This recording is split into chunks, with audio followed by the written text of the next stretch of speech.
pessoal, nessa videoaula vamos finalizar o tópico fotossíntese fazendo algumas considerações fisiológicas e ecológicas. A fotossíntese ela é afetada por diversos fatores do ambiente, principalmente a concentração de CO2, pela temperatura e pela luz.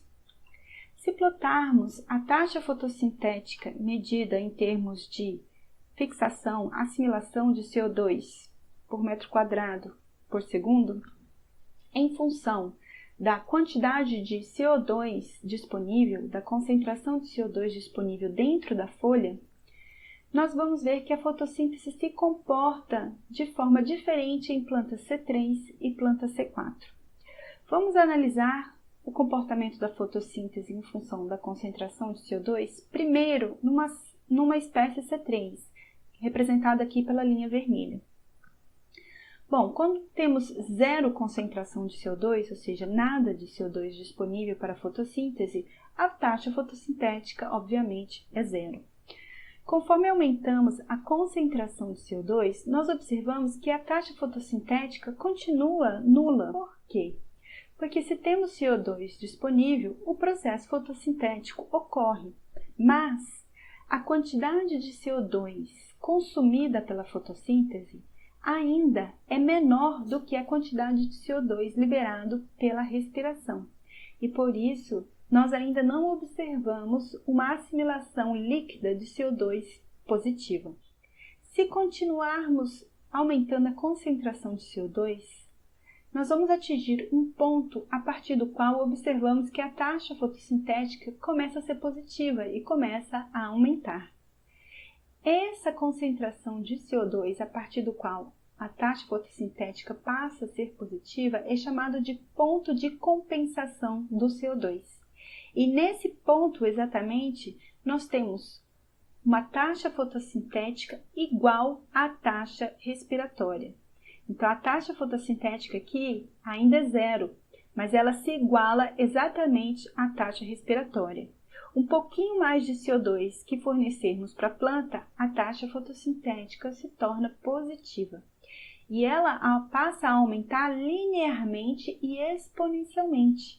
Quanto mais CO2 eu forneço para a planta, mais ela fotossintetiza. Então dizemos que nesse período aqui, a fotossíntese está sendo limitada pela disponibilidade de CO2. Porque quanto mais CO2 eu forneço, mais a taxa fotossintética aumenta. Até o momento em que não adianta eu fornecer mais CO2, que a taxa fotossintética não aumenta mais. Nessa concentração de CO2, essa concentração de CO2 a partir da qual a taxa fotossintética não aumenta mais, se eu aumentar a quantidade de CO2, é chamada de ponto de saturação do CO2. A partir desse ponto de saturação do CO2, ou seja, a partir dessa concentração de CO2, a taxa fotossintética não é mais limitada pela disponibilidade de CO2, mas sim é limitada por reações bioquímicas do processo fotossintético. Ou seja, não adianta eu fornecer mais substrato, mais CO2, que as enzimas necessárias e todos os outros intermediários necessários no processo não são suficientes para aumentar a taxa fotossintética. Então, a fotossíntese passa a ser limitada bioquimicamente. Não só isso, a taxa fotossintética, a partir desse ponto, também passa a ser limitada pela quantidade de ATP e NADPH produzidos pela etapa fotoquímica. Considerando que aqui eu mantenho a intensidade luminosa estável e altero somente a quantidade de CO2 que está sendo fornecida, a taxa fotoquímica é constante. E a taxa de fixação e a fase de fixação de CO2 começa a aumentar tanto que não há ATP e NADPH suficientes para bancar o funcionamento do ciclo de Calvin, principalmente na fase de regeneração da ribulose bifosfato, onde há um grande consumo de ATP e NADPH. Então, a partir do ponto de saturação, a fotossíntese é limitada bioquimicamente.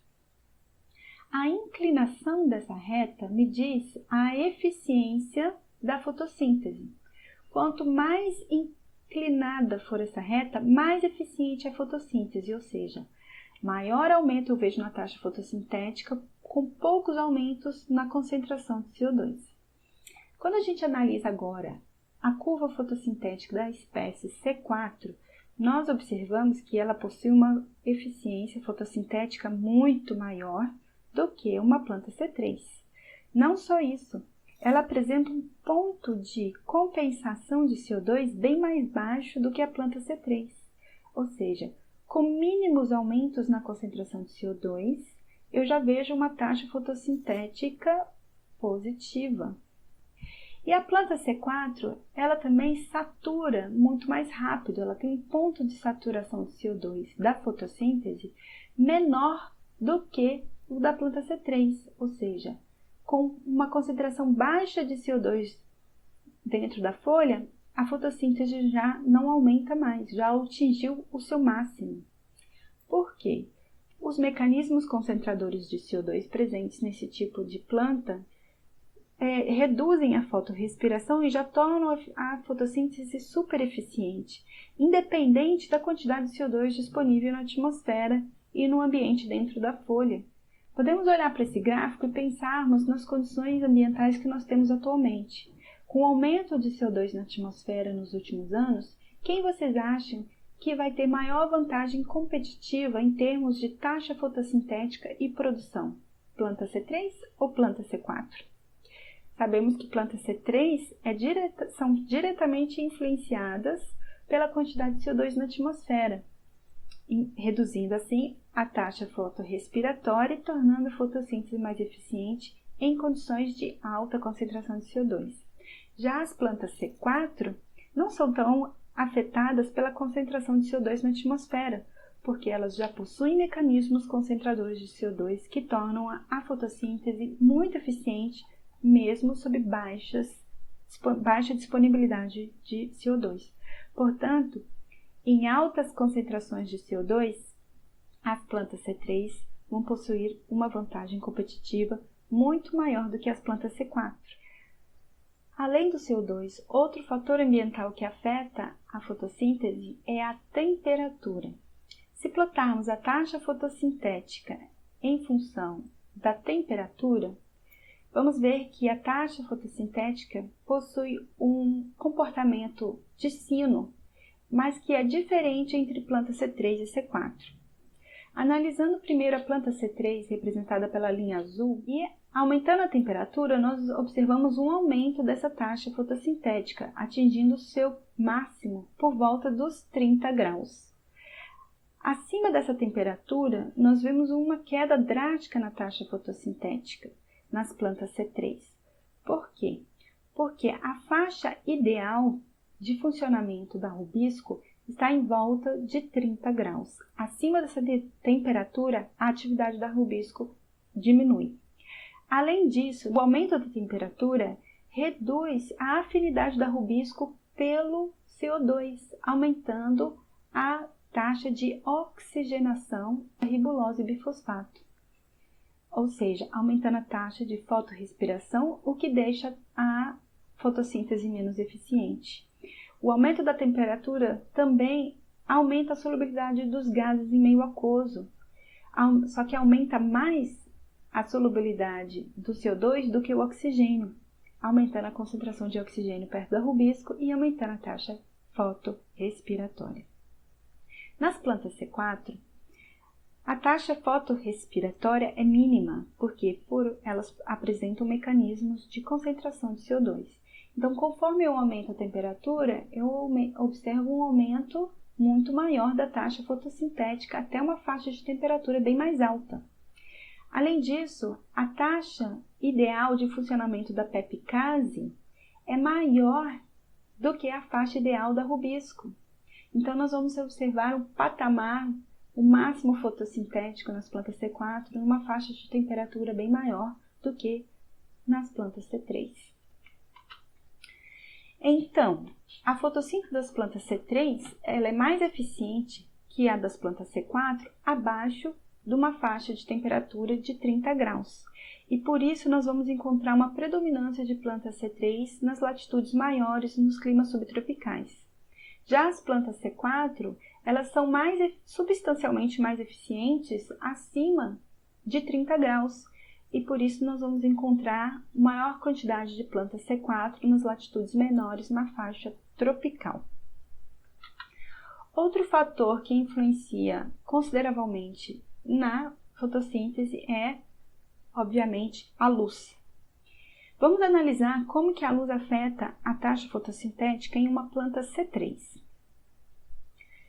Se plotarmos a taxa fotossintética, assimilação de CO2 por área por segundo, em função da luz, da intensidade da luz, medida em função do fluxo de fótons por metro quadrado por segundo, nós observamos que quando temos zero de luz, ou seja, escuro, ausência de luz, nós temos uma taxa fotossintética negativa. O que isso significa?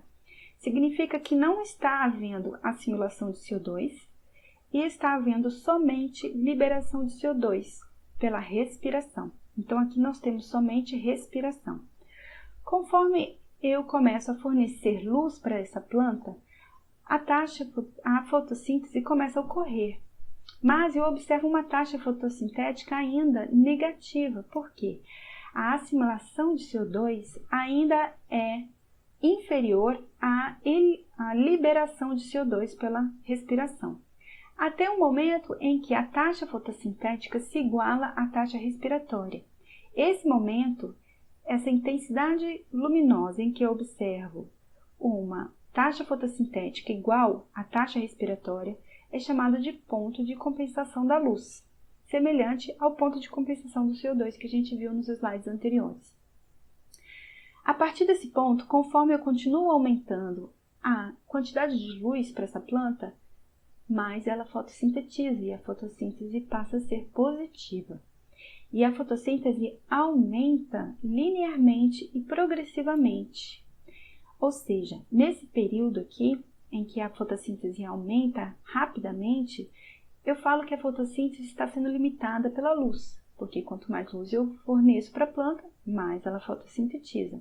Até um ponto em que não adianta eu fornecer mais luz que a planta não fotossintetiza mais. A fotossíntese atinge um máximo, um patamar.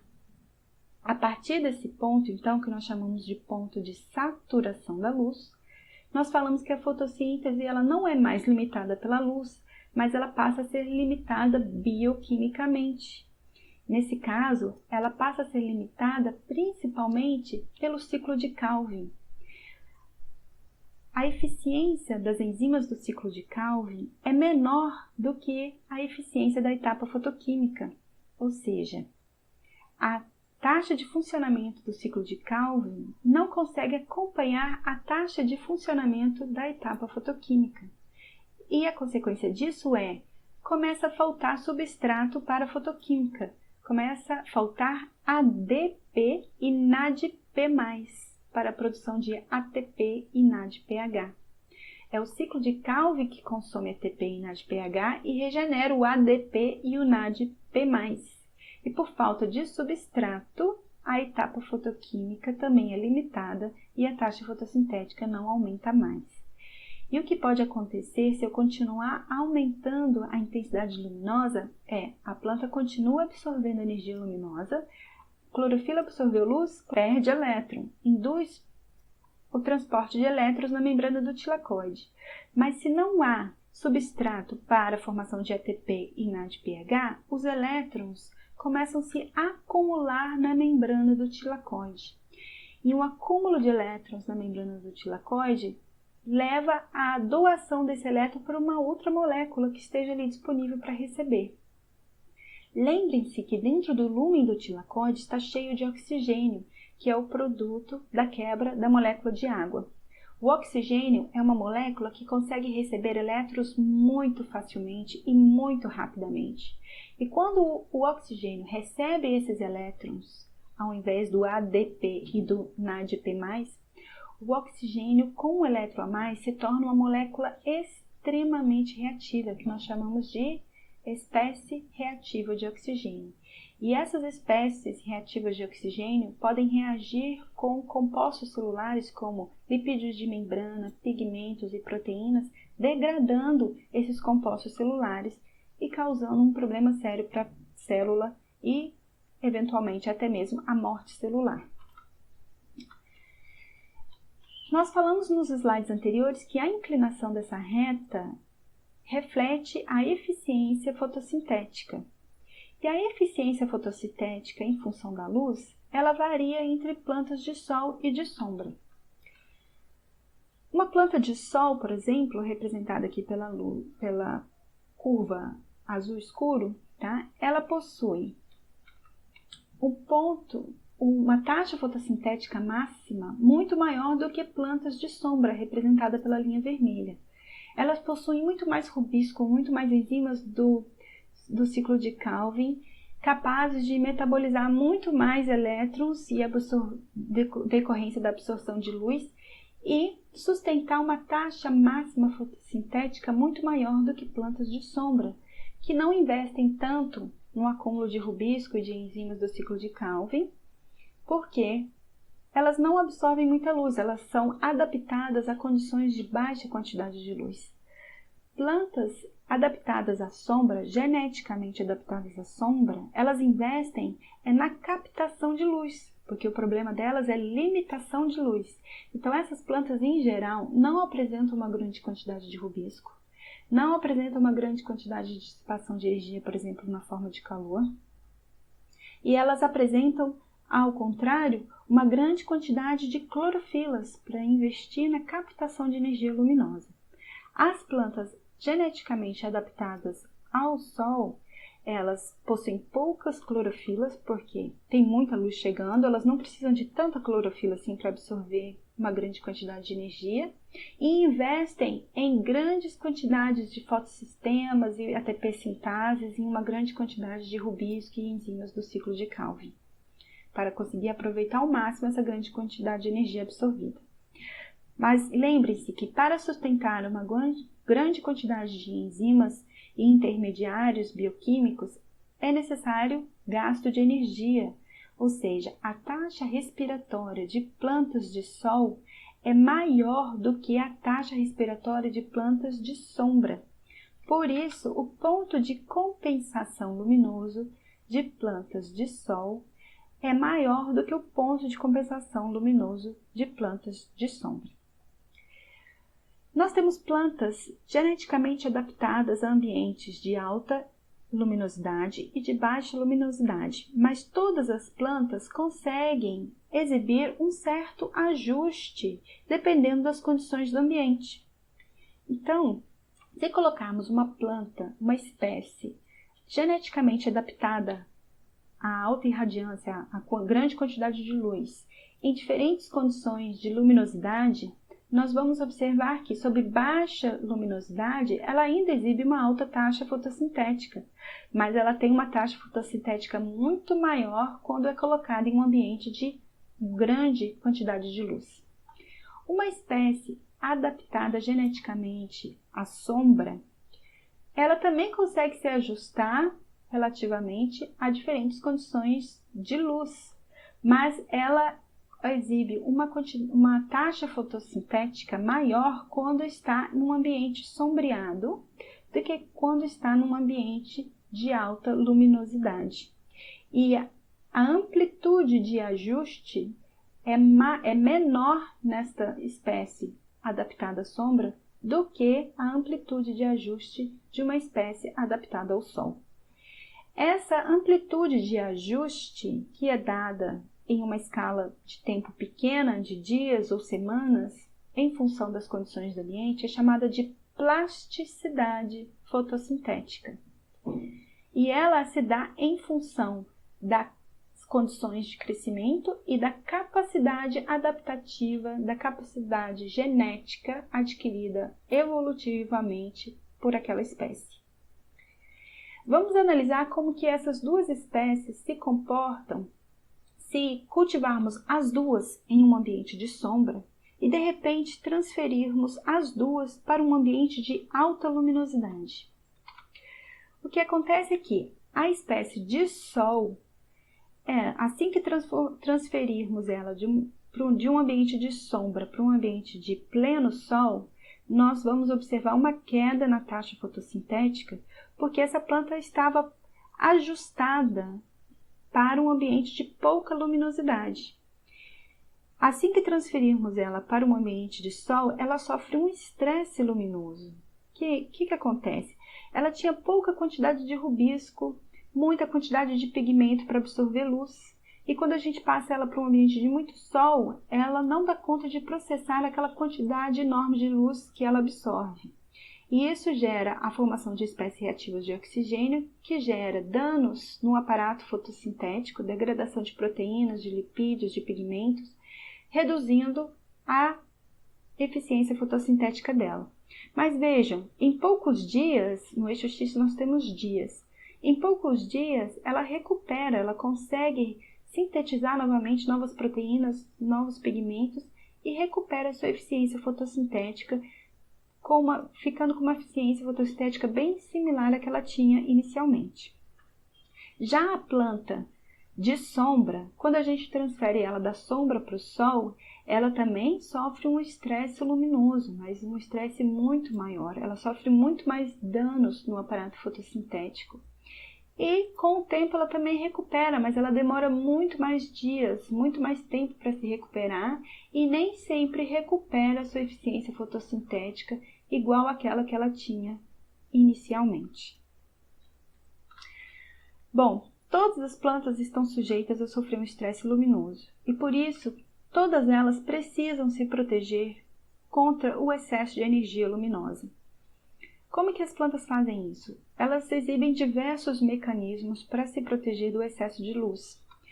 A primeira linha de mecanismos que elas utilizam são os mecanismos de evitação, ou seja, elas tentam evitar absorver energia demais, energia luminosa demais, além daquelas que a fotossíntese pode aproveitar.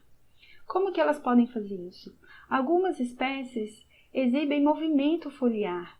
Quando a inclinação da folha aumenta, isso faz com que aumente a quantidade de luz refletida e reduza a quantidade de luz absorvida. Quando uma folha está assim paralela à superfície do solo, toda a luz que chega aqui, ela é absorvida. Quando a folha está inclinada, parte da luz acaba sendo refletida pela cutícula, por pelos presentes na folha, por irregularidades na epiderme, reduzindo a quantidade de energia luminosa que é absorvida. Outra forma que a planta tem de reduzir a quantidade de energia luminosa absorvida é regulando a área de absorção. Então, folhas menores, com menor área foliar, possuem uma menor área para absorver energia luminosa. Enquanto folhas, por exemplo, que estão no ambiente de sombra, onde estão recebendo pouca luz, elas tendem a exibir folhas com uma área muito maior na tentativa de aumentar a área de absorção. Além disso, um aumento da energia luminosa geralmente vem acompanhada com o aumento da temperatura. Quando a planta diminui essa relação, aumenta essa relação superfície-volume, ela aumenta a superfície para perda de calor latente para as correntes de ar da atmosfera. Então, quanto menor a área foliar e mais recortada for essa área, menor é a área de absorção de energia luminosa e maior a capacidade da folha de perder calor na forma de calor latente para a movimentação das massas de ar ao redor. Quando as folhas diminuem de área, ocorre uma reorganização das células do mesofilo, fazendo com que elas fiquem assim mais justapostas, formando várias camadas. E dessa forma, com várias camadas celulares, as células presentes nas camadas inferiores são sombreadas pelas camadas de células superiores, e as células inferiores acabam absorvendo menos energia luminosa. Quando a área foliar é maior, as células do mesofilo acabam se organizando umas aos lados das outras com poucas camadas e todas as células acabam recebendo a mesma quantidade de energia luminosa. Bom, uma vez lançado mão desses mecanismos de evitação, mesmo assim, as folhas acabam absorvendo muita energia luminosa e entram em ação os mecanismos de supressão, ou seja, os mecanismos de dissipação do excesso de energia luminosa que foi absorvida. A planta pode dissipar energia luminosa de 3 maneiras. Ou ela direciona essa energia para a fotoquímica, ou ela dissipa essa energia na forma de calor. Essa dissipação é realizada pelos carotenoides chamados xantofilas, ou ela reemite essa energia na forma de luz, que é chamado de fluorescência, e a fluorescência é reemitida pela clorofila do centro de reação do fotossistema, que é a clorofila do tipo A. Em condições de baixa luminosidade, a maior parte da energia absorvida é direcionada para a fotoquímica, enquanto uma pequena parte é dissipada na forma de calor e uma menor parte ainda é reemitida na forma de fluorescência. Em condições de alta luminosidade, a maior parte da energia luminosa absorvida é dissipada na forma de calor como uma forma de proteção do aparato fotossintético. A fluorescência ela sempre se mantém entre 1% e 2%, e a quantidade de energia que é direcionada para a fotoquímica chega até 10%. 80% da energia absorvida pode chegar a ser dissipada na forma de calor. Uma vez que os mecanismos de supressão também não foram suficientes e grande quantidade de energia luminosa foi absorvida, além daquela que a capacidade fotossintética da planta pode utilizar, começa a sobrar elétrons na membrana dos tilacoides. E esses elétrons acabam parando na molécula de oxigênio, formando as espécies reativas de oxigênio. E aí entram em ação os mecanismos de remoção dessas espécies reativas de oxigênio. Se esses mecanismos não forem suficientes para remover todas as espécies reativas de oxigênio formadas, essas espécies reativas de oxigênio acabam degradando compostos celulares, lipídios de membrana, pigmentos e proteínas, e entram em ação os mecanismos de reparo, de remoção daquelas moléculas degradadas, síntese de novas moléculas, novas proteínas, novos pigmentos, para serem repostos e restaurar o aparato fotossintético. Se esses mecanismos de reparo ainda também não forem eficientes ou rápidos o suficiente, aí nós temos degradação do aparato fotossintético, que nós chamamos de fotoinibição, com redução da capacidade fotossintética da planta. Bom, com base no que nós vimos nessa videoaula, nós podemos responder algumas perguntinhas e preencher essa tabelinha. Aqui nós temos aspectos estruturais e aqui nós vamos considerar uma folha geneticamente adaptada ao sol e uma planta e uma folha de sombra.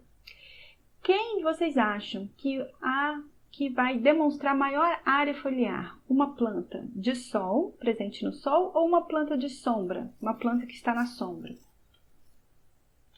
Acertou quem disse que a planta de sombra, a folha de sombra, desculpa, apresenta maior área foliar.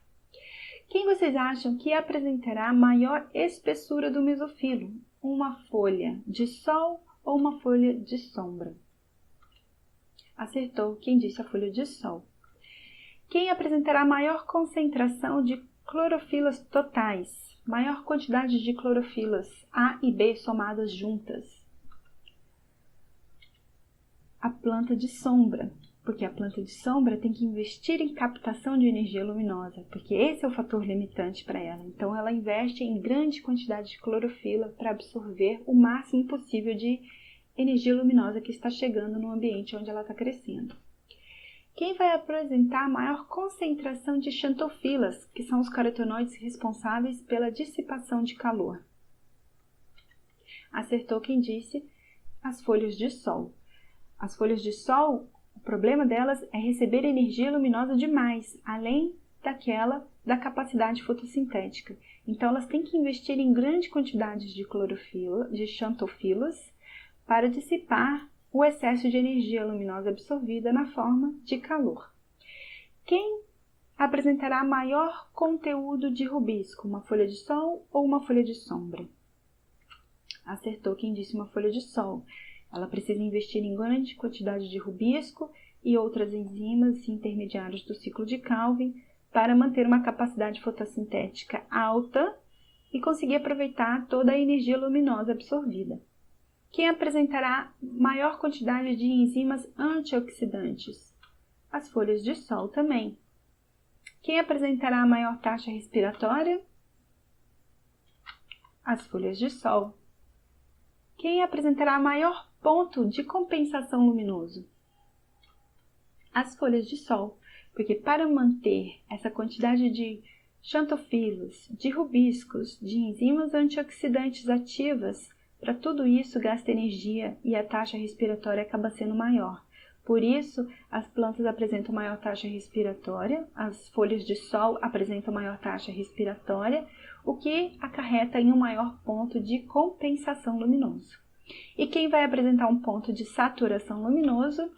As folhas de sol também, porque possuem maior capacidade fotossintética. Espero que tenha ficado claro para vocês e que vocês tenham entendido um pouco mais do que é o processo fotossintético e suas implicações para as plantas do ponto de vista fisiológico e ecológico. Então, resumindo, nessa videoaula nós vimos quais são as respostas fotossintéticas aos diferentes fatores como CO2, temperatura e luz, como são as respostas fotossintéticas à luz quando comparando uma planta de sol e uma planta de sombra, quais são os mecanismos de proteção que as plantas podem exibir para se proteger contra o excesso de radiação luminosa e fizemos, ao final, uma comparação entre folhas de sol e folhas de sombra.